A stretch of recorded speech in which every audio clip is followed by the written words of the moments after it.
The Milwaukee Bucks were blown out again. The Bucks are running out of time to make something of this season.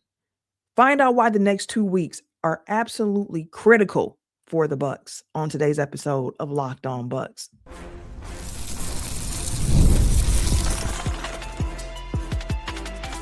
You are Locked On Bucks, your daily Milwaukee Bucks podcast, part of the Locked On Podcast Network, your team every day.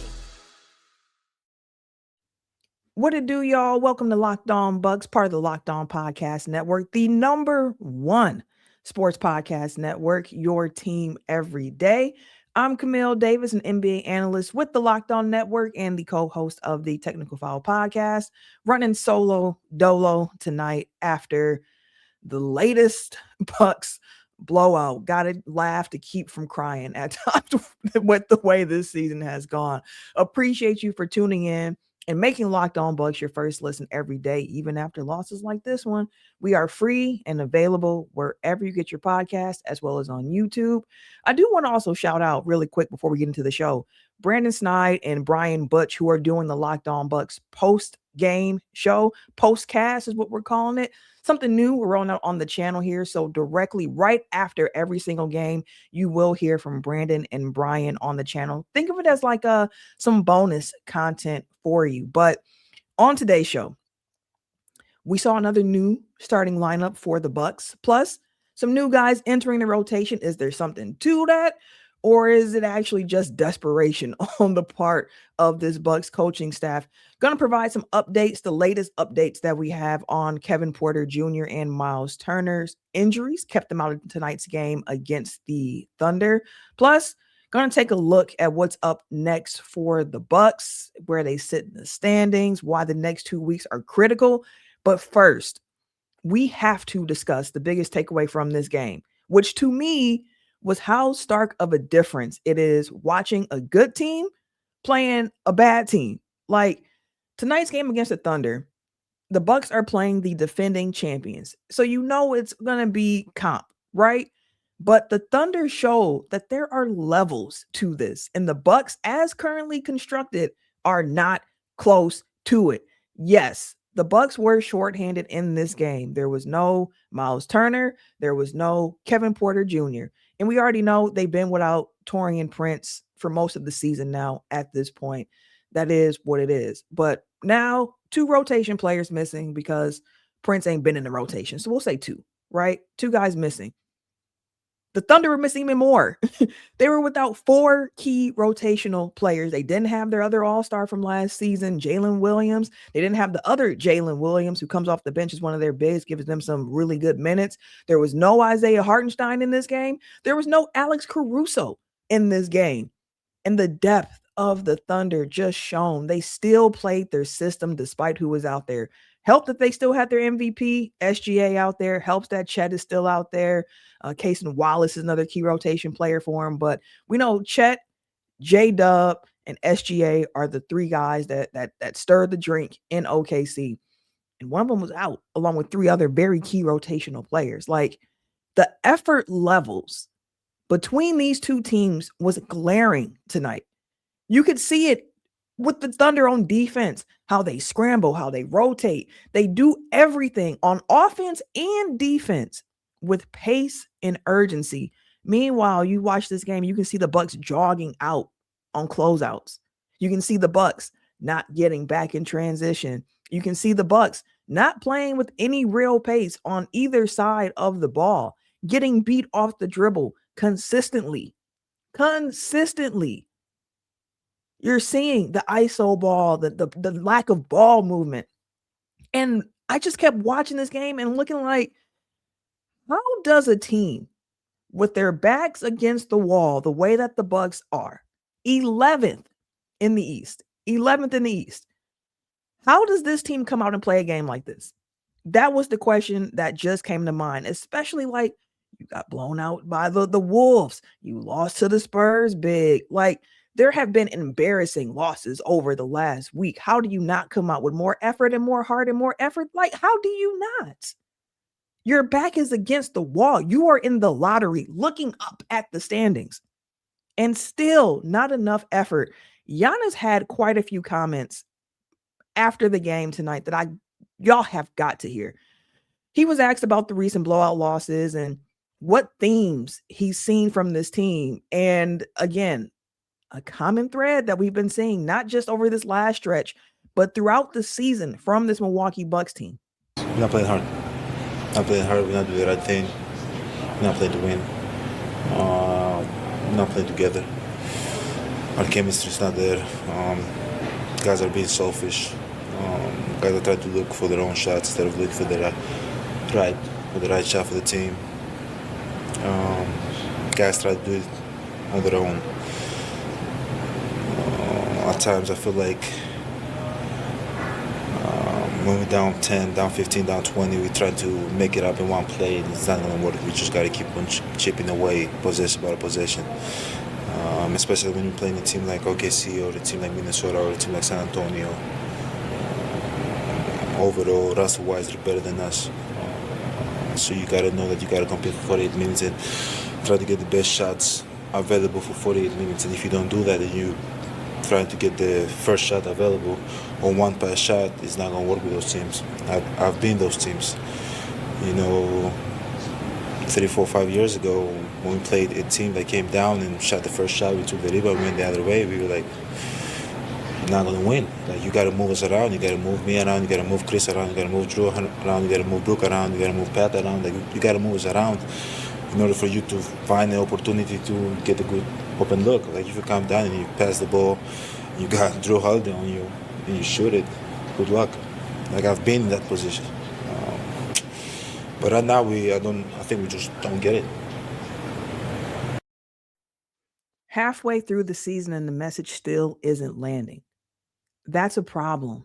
That is a problem. And we've heard it throughout the season of guys getting too selfish at times. And you can see it unfolding on the court. It reflects, I feel like, so wholeheartedly in the defensive effort at times with this group, where it's just like, we ain't playing hard on this side. And then on the other side of the ball, we go into this ISO one shot thing. And if that doesn't work, well, the effort on defense ain't going to be there either because they're frustrated. Frustration. This team is a lot of frustrations. Like, even in the third quarter, Bobby Portis. And Bobby actually had a decent game in this game, in a game where not many people played well. Like, the lack of effort was glaring from almost everybody who touched the, I'm not even say almost everybody, at everybody who touched the floor for the Bucks at times showed just like not being fully engaged for one reason or another. I thought that even Giannis looked dispirited at times in this game. But after hearing some of the post-game comments, I'm thinking that I'm understanding the why a little bit behind that disconnect. Some of the other guys we saw this from, it's just not acceptable. Like, it is not acceptable. But third quarter, Bobby Portis, like I mentioned, he was having a pretty good game. Like, 9 assists for Bobby in this one, by the by. Led the Bucks in assists in this game. Provide a scoring punch for the team. Got it. But he got frustrated in the third quarter. He was guarding SGA. SGA got a little push off, threw him off balance. Bobby's back paddling. He hits the floor. Bobby actually sat on the ground for a bit before he got up. Then when he got up, he actually got the shot on that next possession. He missed the three. Next thing you know, when they're getting back on defense, he see Cason Wallace, and he just put a right shoulder right into him. Just right into him. Just frustrated, a stupid foul. And then Wallace retaliated, came and bumped him back with the ref kind of in between the two of them. Bobby gets a flagrant one. Wallace gets an unsportsmanlike tech. In a general scheme of the things, with the score being a 20-point game at that point, did it matter? Not necessarily, but it mattered because, again, this is one of your vets on your team. And they're showing the frustration seeping out. We talk about the young players needing to do this and do that, but like, they're going to model themselves a bit after their vets as well. And without Myles Turner and without Kevin Porter Jr., again, I understand the margin of error is very, very slim for this Bucks team whenever anybody who plays meaningful minutes is out, especially if it's one of these 6 players. Giannis, Myles Turner, Kevin Porter Jr., Ryan Rollins, AJ Green. I feel like I'm missing somebody here. Kyle Kuzma. Like, those 6 dudes in particular, Bucks missing any of them, it's going to be really, really tough, especially Giannis. there's so much more to discuss from this game. What doomed the Bucks? It came in the first quarter. This game was over after like 6 minutes, breaking down what went wrong for the Bucks, why, and also not enough shot attempts from Giannis.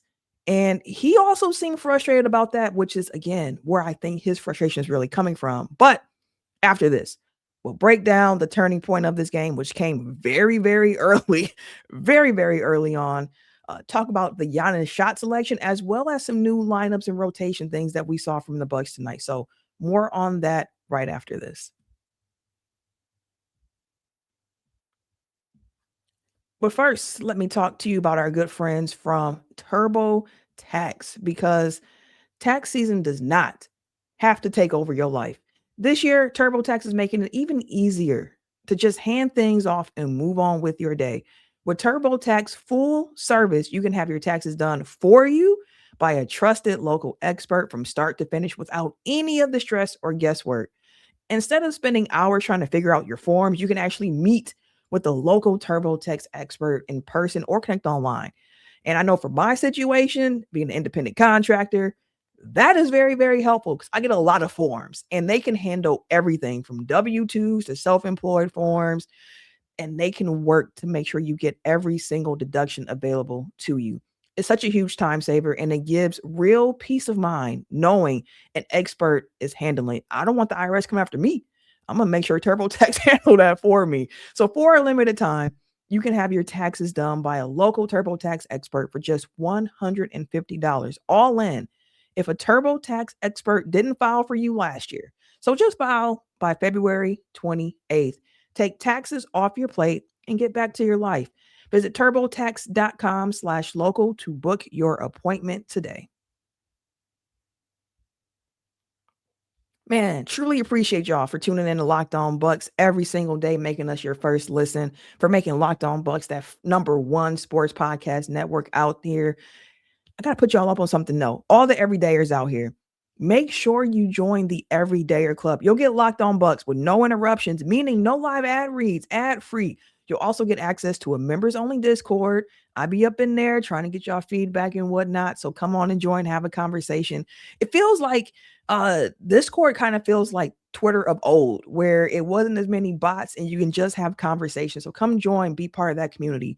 $5 a month or $50 a year. Head to lockedonbucks.supercast.com or check the link in the show notes to learn more. Now, the first quarter, the game was over after the first quarter for the Bucks. And I had a feeling that turnovers would be a problem for the Bucks in this game. The Bucks turned the ball over on 14.8% of their offensive possessions, which actually turns out to be a very neat 14.8 turnover of the game because the Bucks averaged like 99 possessions per game.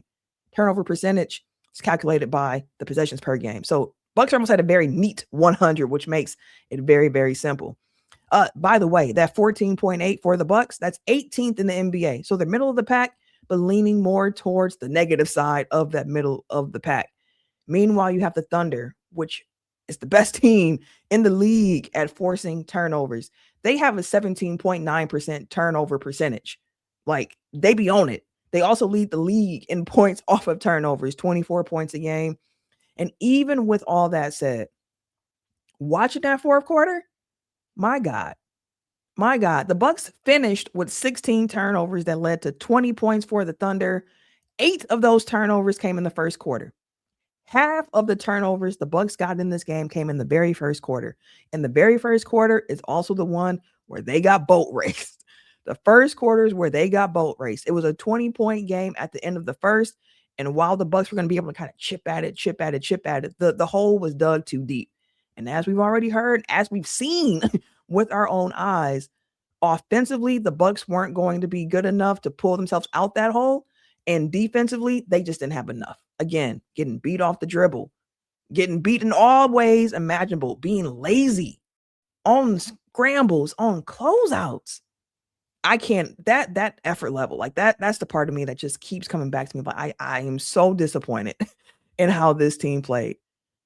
So disappointed in how they played, just as a whole. Turnovers, I knew they'd be a problem. I didn't think it'd be like that. Again, half of them in that first quarter. And after that point, you kind of knew how the game was going to shake out.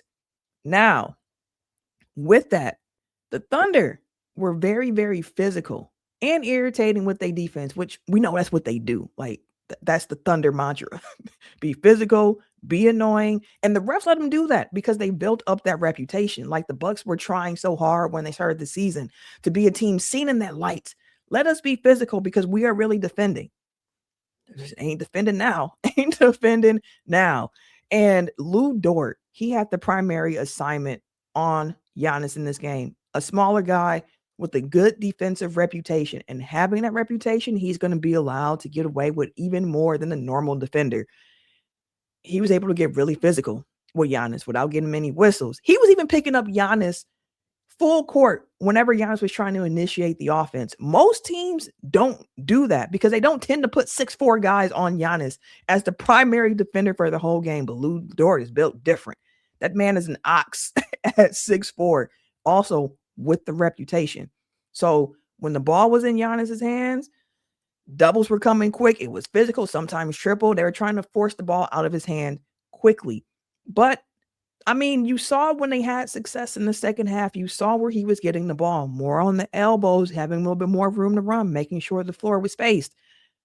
Giannis was very pointed after the game, talking about needing the ball more, just straight up blunt, needing the ball more. Y'all check this out. Look, I'm not the guy. Like, I'm not the guy that will yell and cast his teammate out and demand the ball. I've never done that in my career, but I feel like I've played with teammates that kind of understand,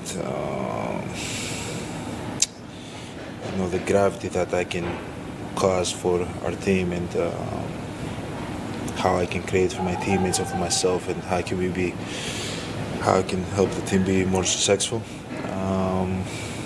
But maybe for some reason, like, I don't understand, maybe because we're young, maybe because we're not playing well, maybe because guys think it's their turn.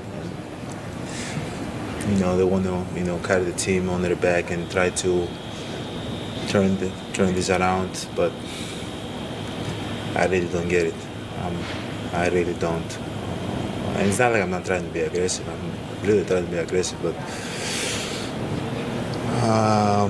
at the end of the day, like this thing that they call, I have teammates, I have coaches, people that talk to me, and they told me this thing that's called the white swan and the black swan, and you got to be the black swan and be more aggressive, demand the ball. And again, it's something that I've never done my whole career. So maybe I got to do it more. I wouldn't be mad at it. Giannis is one of the greatest players to ever play the game. He is arguably the greatest Buck of all time. In my book, he is the greatest Buck of all time because of the longevity aspect to his game. Like Kareem, the highs were high, and he did a lot in a short period of time. But with Giannis being with the franchise as long as he has, with his name being at the top of many of the records in the Milwaukee Bucks record books, I am not mad at him for saying, like, maybe I need to be more forceful to get the ball. Maybe I do. And I wouldn't be mad at it because, again, ideally, this offense should run through him. It should run through him. And with both Kevin Porter Jr. and Myles Turner out, albeit Kevin Porter Jr. was recently moved to the bench as it is. So when this game started, only had to replace one starter in Myles Turner. And Doc Rivers and this coaching staff selected Gary Harris for that start. The Bucks decided to go really small tonight against OKC, and I was actually kind of surprised that the Bucks went so small. Then I thought about it, and I was like, I guess if you're going to go small, this is the team to do it against, especially with some of the injuries that they're facing without having Hartenstein, available. Because you do have a 7'1" Chet Holmgren to deal with, and you got a 6'6" point guard in SGA. But Lou Dort is 6'4", Cason Wallace is 6'3", AJ Mitchell is 6'4". So I was like, okay, I can get why you might go with Gary Harris and Ryan Rollins and AJ Green then. But hey, these dudes are small, but they're also physical. And also this Thunder defense is just better than what the Bucks can throw out there. They play physical and they play connected. Bobby Portis did start the second half, though, in place of Gary Harris. The rotation in this game was just so interesting. Like, Gary Harris started the game, right? In the first quarter, I'm pulling it up. In the first quarter, Gary Harris played 8 minutes and 51 seconds. Gary Harris did not see the floor in the second quarter. He did not see the floor in the third quarter. He did not see the floor in the fourth quarter. He finished the game with those 8 minutes and 51 seconds played in this game. We saw in the third quarter, hey, Andre Jackson Jr., what can you do for us? Because at this point, we just got to try something. SGA is cooking us no matter what we do. No matter if we got Rollins on them, if we got Green on them, if we got Kuz on them, it don't matter. You can double them, still don't matter. Cooking. Hey, Andre, go out here and see what you can do real quick in 3.5 minutes. He's already hot, but hey, let's see what you can do at the very least, right? It just, this team is disappointing.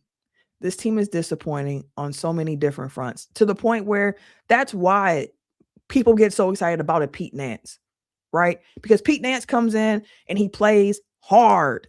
He plays with pace. That's what we want to see, the effort. That's why Andre Jackson Jr. the last 2 years, fans have been calling for him. When he started in the rotation, it felt like a breath of fresh air because he brought athleticism to a team that didn't have much at all. And it was like, dang, when you see it, you're like, oh, we've been missing that this whole time. That's how it feels watching Pete Nance, where it's like, oh, the effort, the way you're rolling, the way you're hustling for the ball. Ain't seen that in a while. Need more of that in the rotation. Even Cole Anthony coming in this game, not a perfect game from Cole Anthony by any means, but he took on the role of trying to create some shots for this team, knowing that there's a void with Kevin Porter Jr. not in the lineup, being able to create his own shots, trying to find other guys to get them buckets too. It just, again, overall, like, you're 11th in the East. I said it already. I just don't understand how the effort can be where it is with where you are in the line, in the standings, with what you're fighting for. Like, do you still want it? Like, that's the question. Like, do y'all still want this?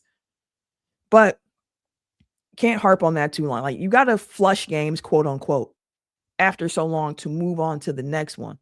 And the Bucks are going to have to move on to the next, because we've been saying, Justin brought the phrase to the show, we're a couple of games away from being a couple of games away. The Eastern Conference is still a jumbled mess, but the time is starting to get short.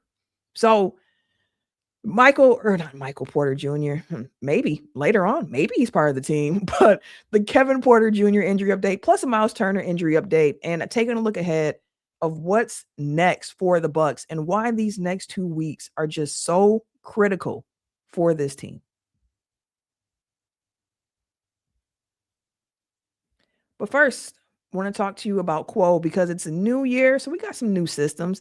This is the time when so many of us take a look at the messier parts of how we run our business, and we start to think, like, it's got to be a better way. And there is. Streamlining your communications is one of the quickest upgrades that you can make. And that's why today's episode is brought to you by Quo. That is spelled Quo. It's the smarter way to run your business communications. Because when your team is reachable, organized, and communicating in one place, you're not just working cleaner, you're creating more opportunities to connect with customers. With Quo, your whole team can call and text from one shared business number, so nothing gets missed. Everyone can see the full conversation thread, and it works right from your phone or your computer. You can even keep your existing phone number. It's no surprise that Quo is the #1 rated business phone system on G2, trusted by more than 90,000 businesses, from solo operators to growing teams. So make this the year where no opportunity and no customer slips away.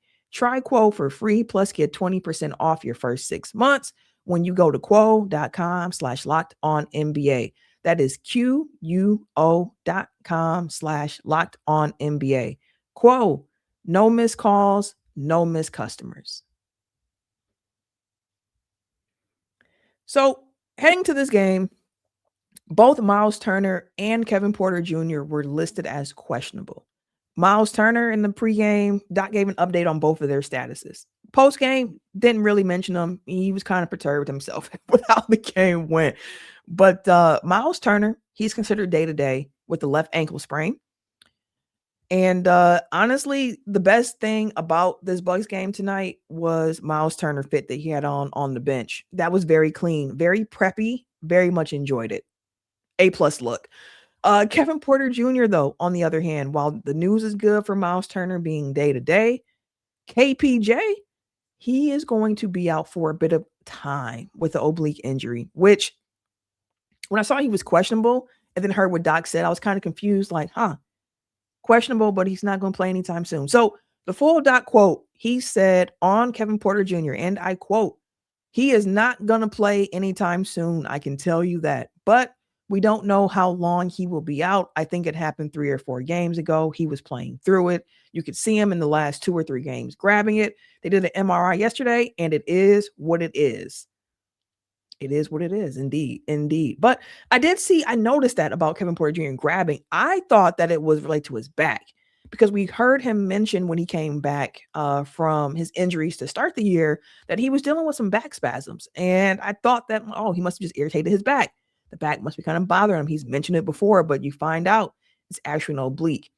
And with KPJ out, the question is, how do you overcome that absence? And yes, over the last couple games, he has not been great. Yes, we have heard Giannis make the comments about the young players on this team playing selfish ball. I personally think, and this is again just how I'm reading into the comments, I think he's talking about both Kevin Porter Jr. and Ryan Rollins at times because both of them can fall into that ISO, trying to get my own bucket situation. And those two guys are your point guards, right? So they're tasked with organizing and getting the ball moving, and they're normally the first point of contact with the ball in their hand. So that's how I take the quotes. Y'all can read into them how you want to. That's how I see it. But without Kevin Porter Jr., you're losing another guy who can drive, touch paint, create for himself, or then create for others. He can also play defense decently well. I'm going to say decently well because the defensive effort from this team as a whole has just not been where it needs to be. It has not been where it needs to be. But KPJ, he plays the passing lanes. He gets active on the steals. He helps fuel some transition for the Bucks. So they're going to really miss that aspect of his game. And I don't think there's anybody on the roster who can really emulate that outside of Ryan Rollins, who defensively, we have not seen him bring it the way that we have seen him do so last season when he was on that 2-way contract, and even earlier this year when he was getting into the rotation with KPJ's injury. But the Bucks are going to need to find another shot creator. Tonight, we saw Cole Anthony get the nod. We saw a little Gary Trent Jr. in this game. Not a lot. Only 6 minutes for him. 6 minutes for Ajax as well in this game. Maybe you see a little bit more Gary Trent Jr., but he hasn't particularly been great this season. And also, he does not have that particular skill set of the drive, kick, create for others. Cole Anthony is probably the closest you're going to get to it. So hopefully you can get more good Cole Anthony than bad Cole Anthony, as we have seen at times this season, which is why he fell out of the rotation. The Milwaukee Bucks now currently sit, 18-25. They are 7 games under 500. 2 weeks ago, was it 2 weeks ago? Nearly 2 weeks ago at this point, the 9th, almost 2 weeks from Friday, okay, to be specific. The Bucks beat the Lakers to move 4 games below 500. It really felt like the Bucks were starting to gain some momentum, right? They had beat Chicago. They had beat the Hornets. Then they lost to Washington. Then they beat the Hornets. Then they beat the Kings. Then they lost to the Warriors. Then they beat the Lakers, right? So right there, that's a 5-2 record over a 7-game stretch.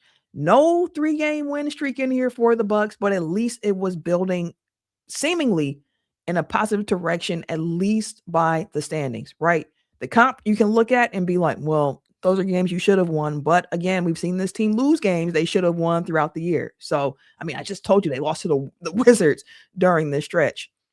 After that Lakers win, lost in Denver, lost to the Wolves, lost in San Antonio. You did beat the Hawks, but then you just lost to the Thunder. So now you're 4-1 over your last 5. And oops, there goes 7 games below 500 again. 9-11 at home. Not good enough at home. Vibes ain't great right now for this Milwaukee Bucks team that, as I mentioned, still sits 11th in the Eastern Conference. And unfortunately for the Bucks, the games played tonight while they were also playing, you had some teams win some games that you were hoping would lose. So at least you keep your proverbial closeness in the standings, right? Unfortunately, the Hawks won tonight. That's tough. They're right ahead of you in the standings. You saw the Celtics win, but they're so far ahead of you at this point. The Cavs got a victory. So like the Cavs and the Hawks in particular, two teams that you're looking up to. The Cavs 5th in the East at 25-20. The Hawks 10th in the East at 21-25. Then you have the Bucks 18-25. It's tough. It's tough. And before we talk about the next 2 weeks, Doc Rivers was asked about the confidence level of this team, right? And he said it's kind of up and down with this team. And the question, and you can see that from how they're playing, like you can tell right now vibes are low in Milwaukee. The question is, how do you overcome this? How do you fix it? Giannis, again, very pointed in his comments because he was asked about it and he mentioned how he had vets when he was a younger player and he would listen to the feedback, take it, and try to roll with it. It does not seem as if the vet feedback that is being given to the young guys is being taken to heart. It seems as if the feedback is falling on deaf ears. Check out this question and answer from Giannis, because I think the full context around the question the reporter asked needs to be heard along with Giannis's answer. What do you mean? What do you mean by that? Like, you talked about veteran leadership when you were younger. Yeah. And now in this situation for the young guys on the team right now, how important is it for them to make it's important. The next big step? It's important, but you, as a young guy, you gotta listen though. Gotta listen. If you keep on making the same mistake over and over again, and you try to do it on your own, and you're hard-headed, it doesn't matter what people say.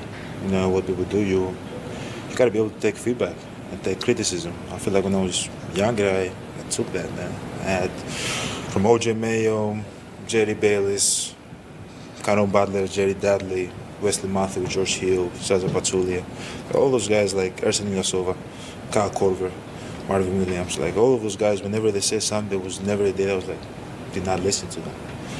Obviously, there's going to be times that you want to compete and your fire, your stubbornness will take over.